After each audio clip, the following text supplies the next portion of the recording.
Salut à tous, on se retrouve pour le Flash Info, un Flash Info un peu express parce que c'est après la SAD, donc on n'est pas très nombreux, donc ce sera assez court, mais on est là.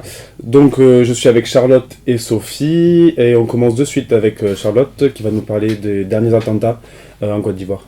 Oui, c'est ça, donc une attaque en Côte d'Ivoire qui a eu lieu dimanche 13 mars. Donc après le Burkina Faso et le Mali, c'est la Côte d'Ivoire qui a été la cible d'une attaque djihadiste qui a fait 19 morts, dont 4 Français, dans la station balnéaire de Grand Bassam, qui est très populaire en Côte d'Ivoire pour les touristes. A noter que c'est le premier attentat de ce type dans le pays, et donc c'est une attaque terroriste revendiquée peu après les faits par Al-Qaïda. Pourtant, selon les experts, c'est la France qui est visée par cette nouvelle attaque terroriste. Donc ces conclusions, elles ont été tirées du fait que attaquer la station balnéaire de Grand Bassam, c'est comme attaquer la Tour Eiffel. C'est vraiment la France en Afrique. C'est l'ancienne capitale historique de la colonisation. Et c'est vraiment la cible idéale pour Al-Qaïda au Maghreb islamique.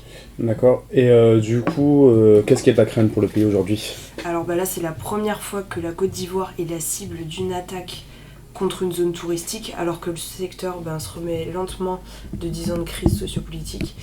Le pays pourrait donc désormais connaître un destin identique à celui de la Tunisie. La Tunisie qui subit depuis l'attentat de Sousse en juin 2015 une chute de sa fréquentation touristique. D'accord. Merci Charlotte. On passe de suite à Sophie qui va nous parler du référendum de Notre-Dame-des-Landes. Exactement. Donc comme chacun le sait, l'aéroport de Notre-Dame-des-Landes est un projet qui est soumis à controverse, avec beaucoup de manifestations. Donc tout d'abord, rappelons le projet. Donc il y a un premier aéroport à Nantes, donc qui accueille 4,5 millions de passagers chaque année, donc soit 2 fois plus qu'il y a 10 ans. Et donc pour éviter un engorgement, 2 solutions ont été trouvées. Soit premièrement, un agrandissement de l'aéroport de Nantes, donc qui coûterait 185 millions d'euros, dont rien du tout pour le contribuable. Soit, et c'est l'option la plus favorable pour le gouvernement, construire un nouvel aéroport dans la commune de Notre-Dame-des-Landes, à 30 km du premier aéroport. Et donc celui-ci coûterait 561 millions d'euros, dont la moitié serait payée par le contribuable. Donc le projet de Notre-Dame-des-Landes n'est pas nouveau, puisqu'il date des années 70. Il avait été mis à la poubelle faute de financement, et faute aussi de contestation. Et donc il a été relancé dans les années 2000-2010. Et donc pour savoir si cet aéroport aura lieu ou pas, Manuel Valls a annoncé la tenue d'un référendum qui aura lieu au mois de juin. Et donc ce référendum ne concerne que les électeurs du département Loire-Atlantique. Donc pourquoi ? Selon Manuel Valls, c'est le département le plus concerné par l'impact à la fois écologique et économique. Et puis c'est plus simple de le faire que sur un seul département, ça réduit les frais, entre autres. Et du coup, la proportion favorable au projet ? Alors selon un sondage qui est paru le 3 mars par IFOP, environ 58% des personnes seraient favorables au projet Notre-Dame-des-Landes. Après, c'est un sondage qui reste bien évidemment partial et qui n'est pas forcément le reflet exact de ce que sera le résultat du vote en juin. D'accord, très bien, merci Sophie. Moi je vais vous parler des retraits des forces russes en Syrie. Donc le président russe Vladimir Poutine a annoncé lundi dernier le retrait d'une grande partie de ses forces du territoire syrien, estimant que les objectifs avaient été largement atteints. Cependant, les bases aériennes et navales continueront d'opérer sur le territoire.